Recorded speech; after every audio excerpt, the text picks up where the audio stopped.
પ્રધાનમંત્રી નરેન્દ્ર મોદીનો dream project light house મહાનગરપાલિકાના સત્તાધીશો અને કોન્ટ્રાક્ટરના લીધે અંધારામાં હોય તેવી સ્થિતિનું નિર્માણ થયું છે. કરોડોના ખર્ચે 2 વર્ષ અગાઉ બનેલા મકાનોની સ્થિતિ ખરાબ છે. આખરે કોના પાપે ગરીબોને ઓછી કિંમતે આપવાનો પ્રોજેક્ટ આજે સવાલોના ઘેરામાં આવી ગયો છે. જોઈ લો રિપોર્ટ.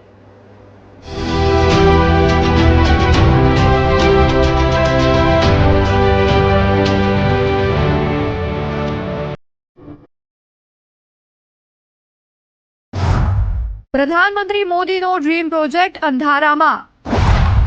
રાજકોટમાં લાઇટ હાઉસના કામમાં લાલિયાવાડી. 2 વર્ષ પહેલા જ બનાવેલા મકાનોની સ્થિતિ ખરાબ. કોના પાપે ગરીબ લોકો માટેના પ્રોજેક્ટ પર સવાલ. પ્રધાનમંત્રી નરેન્દ્ર મોદીએ પોતાના ડ્રીમ પ્રોજેક્ટ લાઇટ હાઉસનું ગ્લોબલ હાઉસિંગ પ્રોજેક્ટની મદદથી દેશના 6 અને ગુજરાતના રાજકોટમાં નિર્માણ કરાવ્યું. ઓછી કિંમતે ગરીબોને પોતાનું ઘર આપવાના પ્રોજેક્ટના કામમાં કોણ ગોલમાલ કરી ગયું તે સૌથી મોટો સવાલ છે. રાજકોટમાં લાઇટ હાઉસમાં નબળી ગુણવત્તાનું કામ થયાનો મકાન ધારકો આરોપ લગાવી રહ્યા છે. જર્મન ટેકનોલોજી દ્વારા લાઇટ હાઉસ પ્રોજેક્ટ બનાવવાનો દાવો કરાયો હતો, પરંતુ હાલ મકાનોની સ્થિતિ કથળેલી જોવા મળી રહી છે. 2 જ વર્ષમાં મકાનોની સ્થિતિ ખરાબ થતા લોકોમાં ભારે રોષ જોવા મળી રહ્યો છે. મારે સમસ્યા એ છે કે છેલ્લા 2 વર્ષથી અમને ફ્લેટ સોંપી દીધો છે. એ ઉપરાંત અમે ફ્લેટ ઉપર જોવા આવી છીએ તો અમારા ફ્લેટમાં પાણી ટપકા રાખે છે ઉપર છતમાંથી. બીજો અમને ડર એ છે કે અમે સ્વિચ ઓપન કરીએ છીએ ને તો શોર્ટ સર્કિટ થાય છે. દિવાલને પણ અડી છીએ તો અમારે શોર્ટ સર્કિટની બીક લાગે છે. તો અમે છેલ્લા 2 વર્ષથી આમાં રહેવા આવ્યા નથી અને અમે ભાડે રહી છીએ. તો અમારી સરકારને એક જ રજૂઆત છે કે અમને સરખું કરી આપે એવી અમારી નમ્ર વિનંતી. ચોમાસાની અંદર 4 મહિના જ્યારે વરસાદ આવે ત્યારે પાણી કાઢવું કે રસોઈ બનાવી તે બૈરાઓને નક્કી નથી થતું. બારીમાંથી પાણી આવે, રૂમની અંદર લાદીઓમાંથી પાણી આવે, પછી કોઈ જગ્યાએ પાણીનો નિકાલ આપેલો નથી. જે 13મા માળથી પાણી આવે, જે છેલ્લે 1લા માળ સુધી જાય ત્યારે ત્યાંથી પાણીનો નિકાલ થાય. તે સિવાય કોઈ પણ જગ્યાએ પાઇપલાઇન હોલ, જે પાણી બાલ્કનીમાંથી આવે તે પાણી સીધું ઘરમાં આવે, બારીમાંથી પાણી આવે તે ઘરમાં આવે, પછી બહારની બાલ્કનીમાંથી પાણી આવે એ ઘરમાં આવે. તે સિવાય જે લોકોને કોર્નર ઉપર છે તે લોકોને લાદીમાંથી પણ પાણી નીકળે છે. રાજ્યમાં એકમાત્ર લાઇટ હાઉસ પ્રોજેક્ટ રાજકોટમાં છે, જેમાં કુલ 1144 ફ્લેટનું લોકાર્પણ કરાયું હતું. રૂપિયા 3.20 લાખમાં એક ફ્લેટ આપવામાં આવ્યો હતો. પ્રોજેક્ટમાં ગુણવત્તાયુક્ત કામગીરી ન થયાનો ફ્લેટ ધારકો આરોપ લગાવી રહ્યા છે.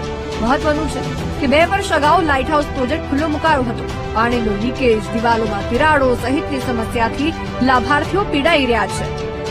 તો બ્રોશર મુજબ લાઇટ, પંખા અને સેફટી ડોર જેવી સુવિધા તો ક્યાંય જોવા પણ નથી મળી રહી. લાભાર્થીઓના આક્ષેપ છે કે સેમ્પલ ફ્લેટ અને આપેલા ફ્લેટમાં જમીન આસમાનનો ફરક છે.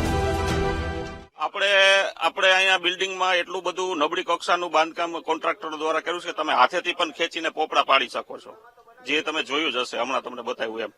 બીજું કે બધાને ઉપરથી નીચે સુધી ભેજ, અત્યારે પાઇપલાઇનો લીકેજ છે એના હિસાબે ભેજ આવે છે. વરસાદમાં તો પાણી આવે જ છે દરેકના ફ્લેટમાં, પણ બાથ ફિટિંગ એટલા નબળી કક્ષાના છે કે નીચેવાળાને ભેજ સતત દિવાલમાંથી આવે છે. હજી ઘણા લોકોને વરસાદ નથી છતાં પણ પાણી હજી ટપકી રહ્યા છે.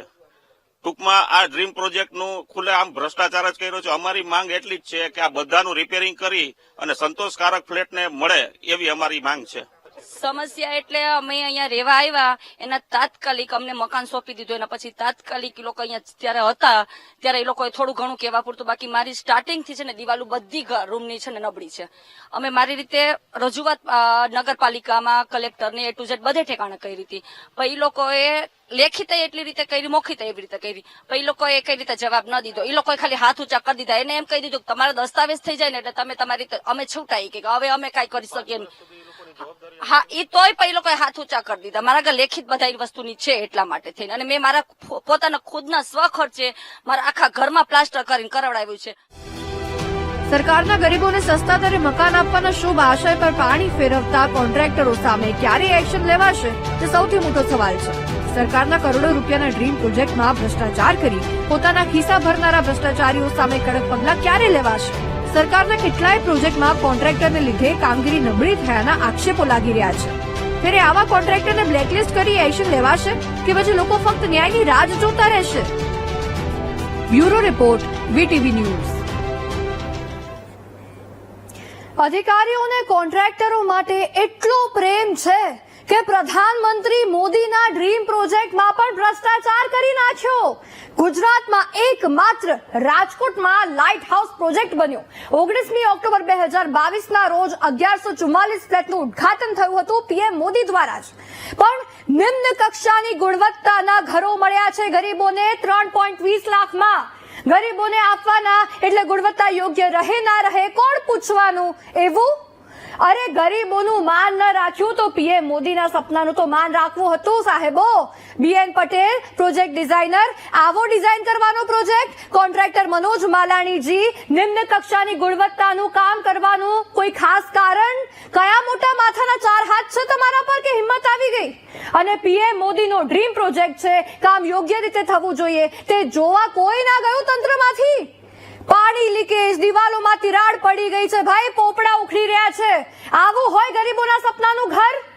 કેટલું કમિશન મળ્યું છે સાહેબોને કે પીએમ સાહેબના સપનાની પણ લાજ ન રાખી? એક્શન લેવી જ પડે.